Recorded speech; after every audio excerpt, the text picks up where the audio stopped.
आरव गर्मियों की छुट्टियों में अपने नाना नानी के गांव आता है। गांव वाले एक पुरानी नीली हवेली के बारे में कहते हैं कि वहां कोई जाता नहीं। कहते हैं वहां भूतनी रहती है। आरव को यकीन नहीं होता। वो सोचता है सब बकवास है, मैं जाकर देखूंगा क्या सच है। रात के 12 बजे आरव टॉर्च लेकर हवेली के पास जाता है। दरवाजा अपने आप खुल जाता है, कर्कश आवाज के साथ। अंदर अजीब सी ठंडी हवा चल रही होती है। दीवारों पर पुराने खून के धब्बे और टूटी तस्वीरें होती हैं। एक कमरे में एक बड़ा आईना होता है।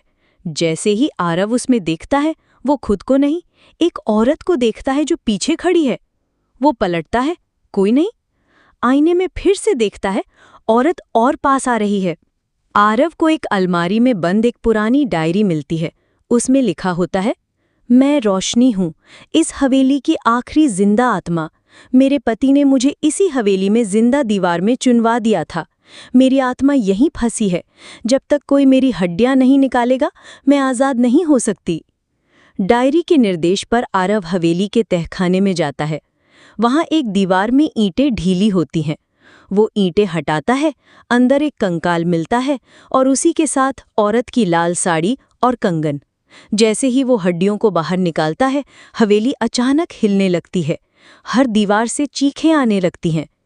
एक तेज रोशनी होती है और वो औरत प्रकट होती है, अब शांत चेहरे के साथ। वो मुस्कुराती है और कहती है, धन्यवाद, अब मैं मुक्त हूँ।